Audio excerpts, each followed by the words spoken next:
Comme je l'ai dit, nous célébrons aujourd'hui la mémoire liturgique de saint Thomas d'Aquin.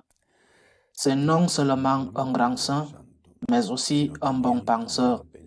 Son œuvre, la Somme théologique, et ce n'est pas sa seule œuvre, est toujours un point de référence dans l'étude de la philosophie et de la théologie.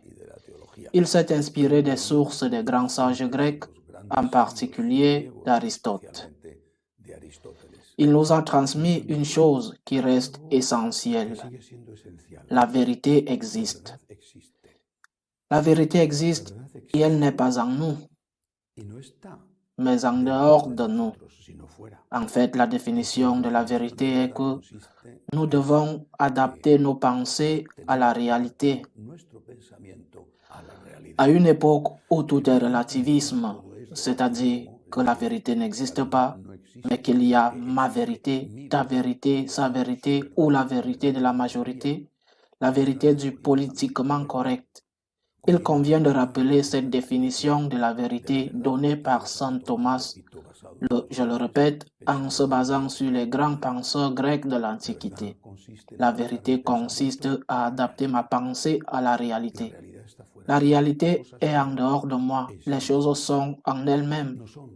Elles ne sont pas ce que je pense qu'elles sont, ni ce que je veux qu'elles soient. Mais il y a autre chose dans le concept de vérité que saint Thomas d'Aquin a également découvert.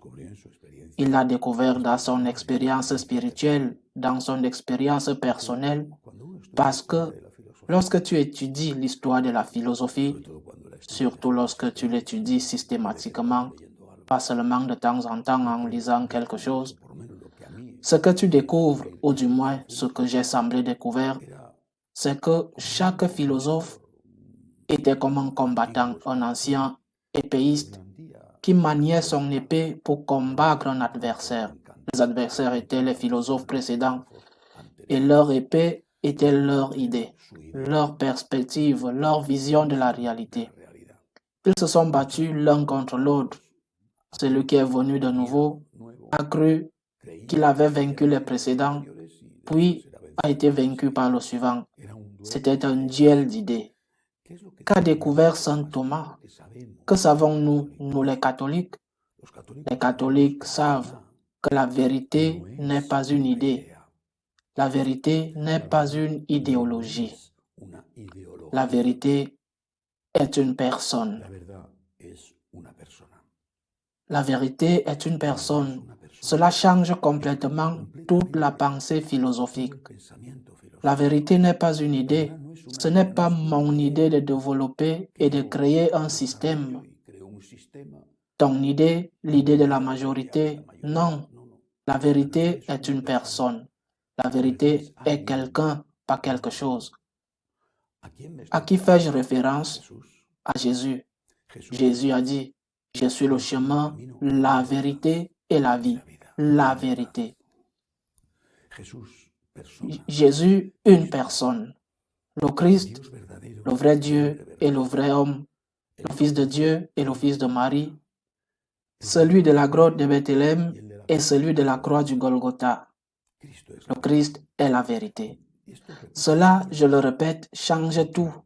Car pour avoir la vérité ou pour être avec la vérité, ce que je dois faire, c'est être avec le Christ. Si la vérité est une personne, je serai avec la vérité. Je serai dans la vérité si je suis avec le Christ et si je suis dans le Christ. Si la vérité est une idée, nous serons toujours, je le répète, en train de nous battre comme des épéistes en brandissant une idée contre une autre. Mais la vérité qui est en dehors de moi, à laquelle je dois adapter ma pensée, n'est pas une autre pensée. La vérité est une personne. Jésus est la vérité. Donc, la relation avec Jésus, cette relation qui est une relation d'amitié, mais est aussi une relation de service. Il est mon Seigneur, il est mon ami. C'est mon Sauveur, c'est mon Rédempteur, c'est mon frère.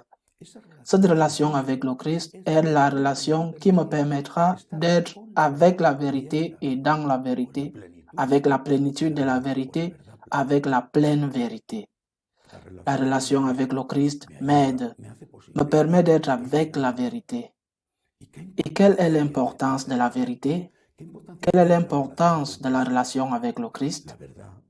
La vérité, comme le dit aussi le Seigneur, nous rend libres. La vérité qui est lui nous rend libres. Seule la vérité qui est lui, je le répète, nous rend libres.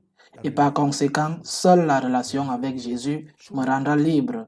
Seul l'amour pour Jésus, l'amour de Jésus pour moi, qui provoque en moi une réponse, ou devrait provoquer en moi une réponse de gratitude, d'amour pour lui. Seul l'amour pour Jésus me rendra libre. Je veux être libre. Je veux être dans la vérité. Je dois être avec Jésus. Jésus est la vérité et Jésus est la liberté. Combien de mensonges nous sont vendus, enveloppés dans du papier d'emballage précieux, et ce ne sont que des mensonges. Jésus, en revanche, ne nous trompe pas. Et lui seul nous offre la vérité, la liberté et la conséquence des deux, qui est le bonheur.